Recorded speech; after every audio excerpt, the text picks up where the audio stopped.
Good afternoon. My name is Kaitlyn Gill. This is my second video. I will be talking today about the thought experiments. I did thought experiments 2 and 3, but briefly, I do just want to say that I truly did enjoy doing these thought experiments every other week.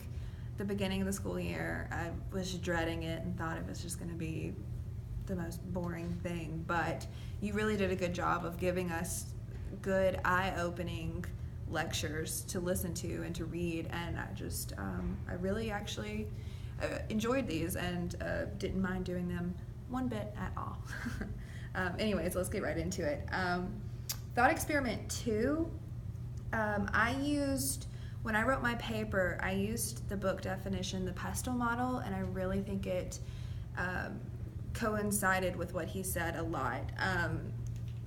The book defines the pestle model as a framework that categorizes and analyzes an important set of external forces that might impinge upon a force.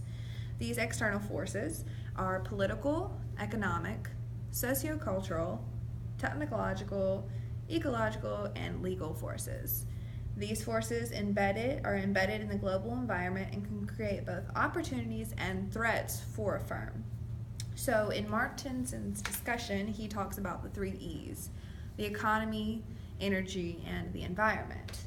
All 3 of these things are threats that lie outside of a company's control, but with the help of the pestle model, you can examine each of these 6 forces and better your company and the world. Martinson urges the CEOs to take a call to action and use less non-renewable resources, and I agree. Once we run out of these resources, they will be gone, and for what? A few extra bucks? I don't think that will be worth it in the long run. So in thought experiment 3, I used globalization as the strategic relevance for my paper. The book defines globalization as a process of closer integration and exchange between country and people worldwide, made possible by falling trade and investment barriers, advances in telecommunications, and reduction in transportation costs. I also briefly discussed cultural distance. I think cultural distance, which is defined as cultural disparity between an internationally expanding firm's home country and its target host country. I really think that related the book back to the discussion because he talked so much about the world being flat, and I think that, along with globalization, really brought it all in one big circle. These two go hand in hand because cultural distance is getting so much smaller as globalization grows so large so quickly. The world we live in today is so much more technologically advanced than even 10 years ago. We are moving at the speed of light, and I truly agree that the world is flat. So both of these lectures have ended in the same place.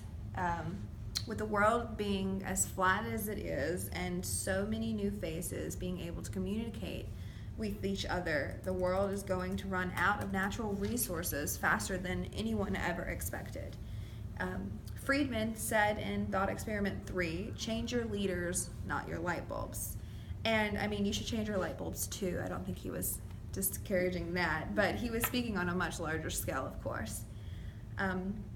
All of these papers relate because a CEO needs to be aware of these things because it dramatically changes how a person runs their company. We need to be aware of all the external forces that the company may not be able to change, but maybe together as people we can. Thank you.